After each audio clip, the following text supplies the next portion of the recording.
Hello, and today I am talking to Lee Kofman, who is the author of The Writer Laid Bare, Mastering Emotional Honesty in a Writer's Art, Craft and Life. I'm Stella and welcome to my channel, 30 Books, where I talk about Australian books and to Australian authors to encourage you to run out and buy or borrow and especially read an Australian book. Hi Lee, and thanks for coming on my channel today. My absolute pleasure, Stella. So The Writer Laid Bare, can you give us a quick pitch on what the book is? I mean, it pretty much says what it is there. It is really, yeah.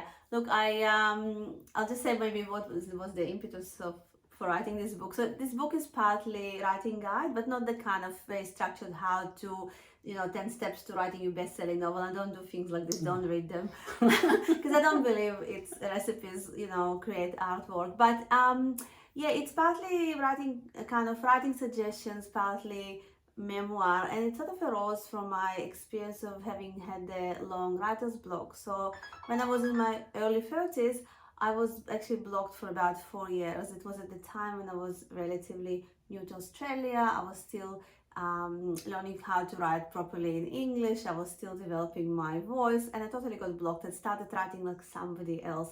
And one of the biggest challenges for me, one of the biggest or maybe not challenge, but symptom of this writing block was that I started writing not honestly. So I wasn't lying. I coined the word for this honesty. I was just not honest enough probably that's the word rather than dishonest, about how complex life is. So I tidied up emotions. It's like I would say somebody loves somebody else, but I wouldn't acknowledge in my writing that love can also contain aspects of anger or hate or some other unpleasant things like this. You use the example of children in the book, I think. Yes, I do. Exactly. So one of the easiest things to say and to write, I think when we write about children, is to say children are innocent. But I don't know about you, but I've got 2 children, and whenever I go to the school backyard and watch children in action, not so sure they're so innocent. It's very debatable, So I guess for me, really truly honest writing, the kind of writing I couldn't do when I was blocked, is writing where we acknowledge how life really is, how full of shades, ambiguities, unpleasant truths it is. And this is so when I was asked by my publisher to write this book on writing, because I used to blog. I have a blog on the writing process. I've had it for 8 years now, and so that's when my publisher came and said, why wouldn't you write a book for us about writing, kind of based on blog? But I didn't really see how I could base it on a blog, because the blog is very whimsical. So there are entries there about writing process, but there's also like satirical pieces about what it's like to live a writer's life. Writer's life is full of comedy.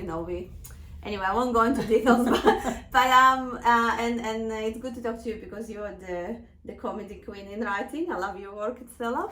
But back to I'll take that. Back to our question. Yeah. So I really, it's a very whimsical kind of blog. There are listicles on it. So I thought I can't really take this blog and turn it into a book as straightforward as this. How can I sort of put it together? And this is when I thought, well, when I was blocked for those 4 years, if I had a book that talked about the role of emotional honesty in a writer's life, maybe I would not have been blocked for such a long time. So I'll kind of look at how the concept of emotional honesty can be useful to writers, not just on the page, so also on the page, how to create honest works, but also in being aware of the writing process and also how to live their life generally. It's such a fantastic book. And when we talk about emotional honesty, it's not just in memoir and non-fiction, and it's not just in books that we call literature, like it's all books. Like you can be a commercial fiction writer and still have emotional honesty. Absolutely. You can write about robots and dragons, but they'll come from us. And if we don't if you're not aware of who we are as people, how we see life, we can't write anything authentic. We do need authentic dragons, I think, in literature. Yeah, we do. Often writers come to me and say, look, I really want to write about this, so I'm writing about that, because it seems to be books like this sell, or it's kind of easy topic for me to explore. And I think this is when the writing doesn't work. I think writing works really well when we write about something we just really, really need to get out there, and not most often when we have a question we want to answer through writing a particular body of work. So it's not so much about the superficial markers of the authors that matters to me in artwork, but about what drives the artwork. Writing every day is not going to take away the fear. It's just going to make it more manageable. Yes, absolutely. I'm a really big, this is so unsexy to say because, you know, we talk about writing as art and mystery, and it is, but on the other hand, there's also this sort of practical thing about... That's a great word, the mysteries of writing. I love But actually, so I can just quickly say that part of the mystery of writing is that I really believe that there's neuroscientific research to show for it as well, that most of our best hour writing actually arises from the gut, from the unconscious. And so if we, as you said before, Stella, if we work on our book regularly, even for an hour, just like 4 times a week, say for 1 hour, we have a much better line to our unconscious. The book is cooking them there, and that's what happens. Then the mystery is happening. So the more you sort of put it into a routine, the more you allow actually the mystery to come up to the surface, whatever is happening inside us when we're not thinking about the book. We'll be thinking in the back of our mind. It's almost like it will be simmering on a back burner somewhere. That's why we need to be disciplined. And then again, how unsexy is that? It is, but good. I mean, this book is littered with you quoting other writers and honouring other writers, and I don't mean it in a way that you quote other writers, you know, because you're name dropping, but I feel like you are extremely well-read person. When you're talking about a type of book like this, like, tell me some of the writers who inspire you or their particular writing advice, because sometimes you talk about, like, in the book, you talk about one person's writing advice or their process for writing, but then you counter it with somebody else's process. So it's not just one way of doing it. Sure. So some of the writers who were most sort of influential in my thinking about writing are the Italian writer Elena Ferranti. So she wrote a wonderful book called Fantomaglia. It's a word her mother invented. Anyway, I won't go into the title, but it's a collection of interviews with Elena Ferranti about her work, and also there are some essays in this book which she wrote about the process of writing, and she's amazing, I think, because she really nails these things that we talk about, this mystery. Like, she talks about something like, one of the things she said that really resonated with me was that the way she writes, she waits for something which is dormant inside her to rise to the surface, and the way she knows that this is the time to write a book is when this thing sort of rises to the surface and spreads around her. It's almost like I think she had a metaphor of a net. She's like fishing for, it's like she's fishing for those sort of things in the debris of her unconscious, which is the uncomfortable stuff, the urgent stuff to write about. And as I was saying before, this is sort of where I really connect to why we write and what kind of subjects to write about. David Grossman, who is an Israeli writer, also I really relate to the way he works, because he completely let the material he works with break him. He really goes into... Really? Yes. And do you advocate for that, the tortured writer? Or do you think that's... so what do you think about that? I think there is a torture and there is a torture.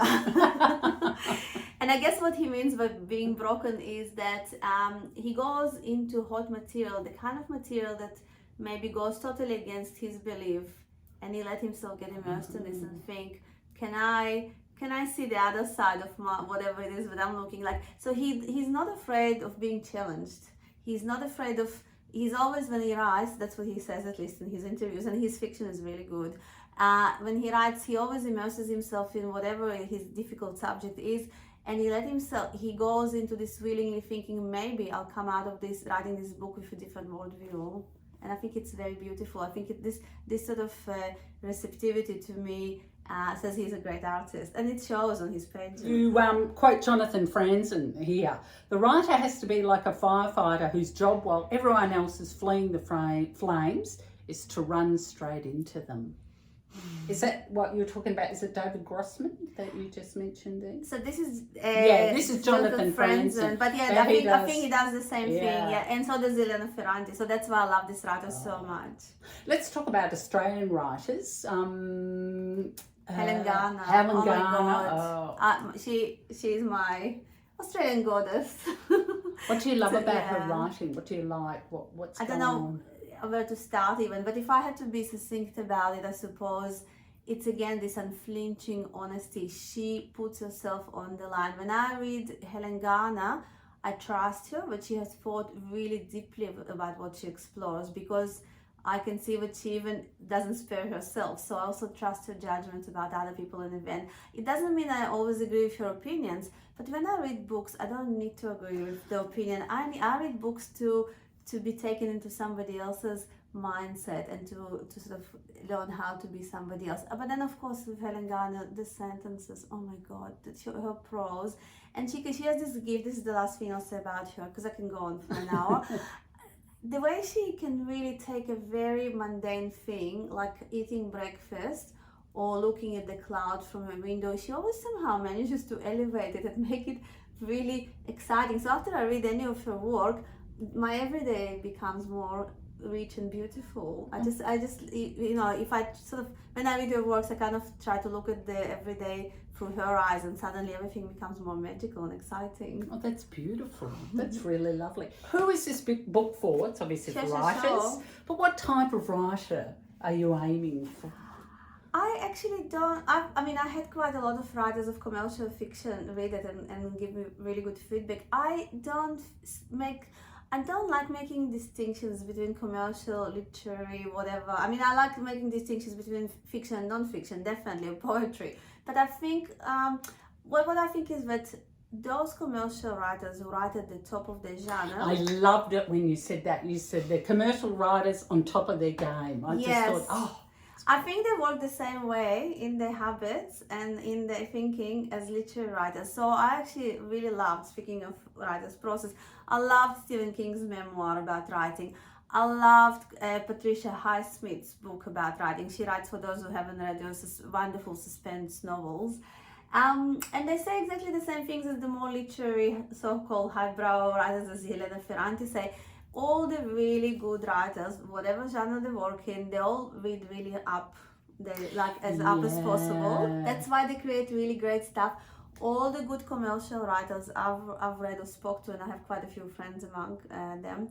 All commercial writers who are really good, I know they also write about things that are urgent to them. They just dress them up differently to what maybe literary writers will express, but it's a distilled urgency. They don't write to please the audience. They're not necessarily the formulaic books that we see, the commercial formulaic books. They are not written usually by really, who I would say, really good commercial writers. So if you look at Liane Moriarty, who I think is really good, her books definitely feel very authentic. Her characters feel authentic. I don't think she just takes as an actor and says, oh, I'll do this today or something. It's a bit like, I haven't read enough of her books to generalize about her, but if you look at a novelist like the American Anne Patchett, for example, who is kind of on the border between literary and commercial, and again, I don't like those distinctions. She can write a lot of different books in different voices even, but whatever she writes, it's always about the same thing, really. It's always about a group of people who are very different to each other, who get stuck in a situation they can't get out of, so they have to confront each other and communicate. That's her passion. That's what she always explores. It's like Anne Tyler. There's always a woman leaving a town, or a very odd type of characters. Now, I'd like to talk about, very briefly, the title, The Writer Laid Bare. Is this a riff on The Bride Laid? It is, and I can't even take credit for it. The Bride Stripped Bare. The Bride Stripped Bare. Well, I had quite a few people actually, Freudian slip, saying to me, oh yeah, I read The Bride Laid Bare, when talking about my book. Because you did have a very The Dangerous Bride. Exactly, I thought there's a link here. There is a link here, but can I just very quickly say that I cannot take credit for the title. This is all my publisher's work. So Jane Curry from Ventura Press, she said this is the title, because I wanted some other more sort of artistic, and she said, no, that's the title. And now I can see how good I think it works really well, because it's really about what I was saying before. It doesn't matter if you write commercial fiction, it doesn't matter if you write speculative fiction, or memoir, you always have to lay yourself bare in terms of what matters to you in your work. I've never also met such a prolific writer who pretty much, and I know I'm simplifying this, hates writing or struggles with it. And it's so refreshing to read that, because I just thought, oh my God, if Lee's struggling, that means we're all allowed to struggle. Why do we do it? I mean, that's such a big question, isn't it? It is. Like, but I think why we do it is because, I don't know about you, Stella, I would like to know how you do it, but it touches me, but it kind of gives me also meaning to my life. For me, writing is also, without being too, maybe that will sound very kind of pretentious, but I really mean it genuinely. For me, writing, it's almost like a spiritual pursuit. Not in that I believe in fairies, but in that writing really gives me meaning to life. It's a framework by which I live, and when it's honest writing. Honestly, if writing didn't give you meaning, then you might as well mow the lawn for a living. Not that mowing the lawn can't give you meaning. It should give you meaning.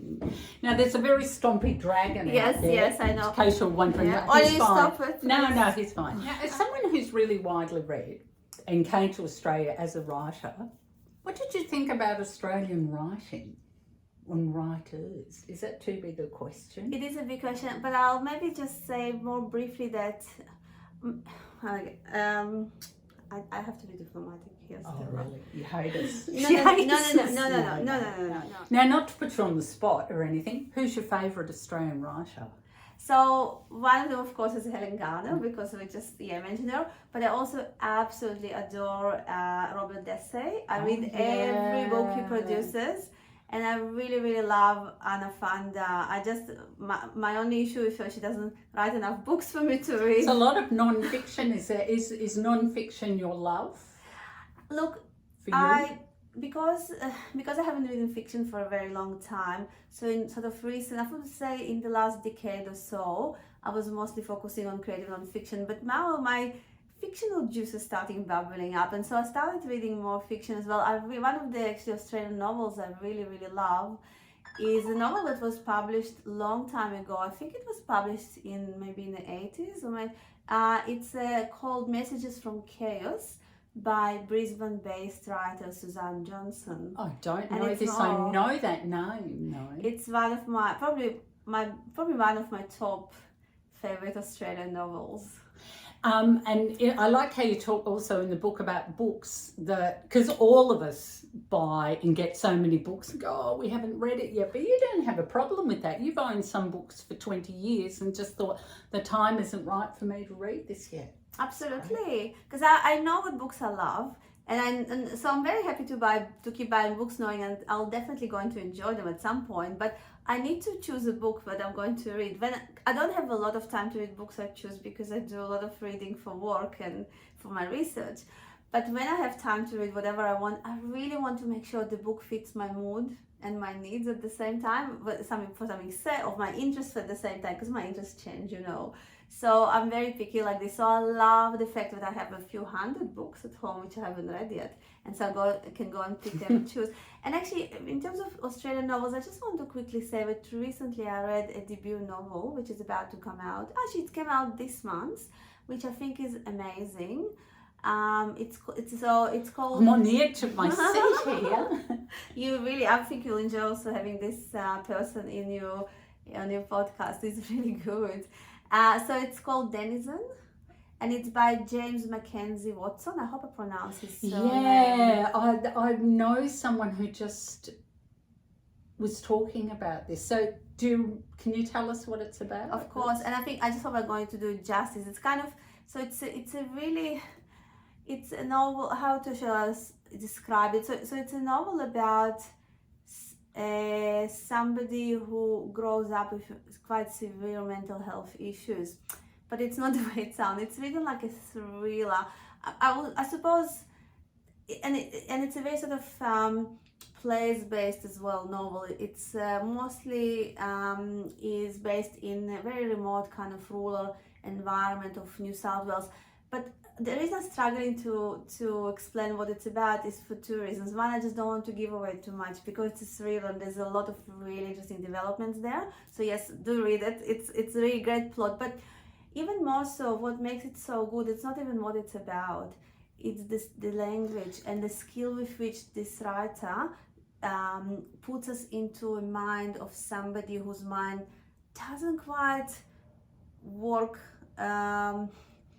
in tune with reality. But when you read, and look, I read so many books on mental health because I'm also used to be a social worker, so I read memoirs, I read novels, you name it. But this one really stands out to me because when you read this novel, you're not reading about somebody who has mental illness. You're in the head of this person. You really experience the consciousness. It gives me even goosebumps thinking about. So I think it's going to. I mean, you look. No, I won't say Mark words, but I think this novel will really make an impact, and I'm very happy that it was written. And this is a perfect example of how much you can't just define novel by genre, because it's commercial in some way. It's thriller. It really has very tight plot, but it's also very literary. So what would you call it? I don't even want to call it. Salad spinner of fear. Oh my gosh. A literary salad. A literary salad. We're going to eat Dostoevsky. What? Now there's a question. If I was to read one book, I've never read any Dostoevsky. Does that make me a bad? Do not read him. Oh, He's really? overrated. Dostoevsky, for some reason, in the West, people really love him when they think about Russian literature. In Russia, he's not as popular as he is in the West. I loved when you were talking about Russian literature, like even the cab drivers, and like everybody knows the poets and the writers. And what Russian writer would you recommend? Oh, Chekhov. Oh, really? He is absolutely. Yeah. Speaking of emotional honesty and not making judgments and really understanding people fully, it's definitely Chekhov. He can describe the most angelic looking, seeming person and the most sort of devilish kind of person, and he will make them so complex. It's a beautiful scene in Withmill and I where he talks about, he gets a partner, Chekhov play, and he said it's just women looking at ducks and moaning about Moscow. That's right, that's one of my favorite Three Sisters. That's my favorite play. All right, close your eyes. Okay. Take a question. This one. Oh, you're going to choose it for me? Oh. Who do you think is the biggest bitch in literature? As in not as in a character, no. So not the one I was going to bitch to my friends about, but okay. Yeah. Well, first of all, and I'm so sorry, this is like a tiny little feminist rant. I just don't call women that. Because I've got a question in here. Who do you think is the biggest bastard? Bastard, I'm happy with. So how should I reword that? Who do you think is the best evil woman or best? Okay, Milady from Three Musketeers by Alexander Dumas. Oh. But I love her to death. So she's this really mean character who works for the bad guys. You know, the Three Musketeers? I haven't read it, no. It's a classic. It's a French classic which I grew up on. I just loved it. And she's the woman who does all the trouble to the good characters. She's like, anyway. But I actually always thought she was amazing because she was very sexy. So it was written in the 19th century, and it describes, I think, 17th century. I might be wrong. But she does all the unwomanly things. And look, I'm not trying to twist this question, make it easy. She really is evil. She's not just like a feminist strong woman. She really is evil. She does very bad. She kills another woman. And still, when Dumas has this scene where she gets beheaded by one of the musketeers, I always felt like Dumas personally betrayed me, because he created quite strong characters in a lot of his fiction, and then suddenly he does that thing. It's interesting. Lee Kofman, author of The Writer Laid Bare, Mastering Emotional Honesty in a Writer's Art, Craft and Life. This is the type of book that you keep on your desk and you pick it up. You can read the whole thing at once, as I did, and you also go back to it. Absolutely loved it. Congratulations on your book. And we'll see you next time on 30 Books. And we'll see you next time on 30 Books.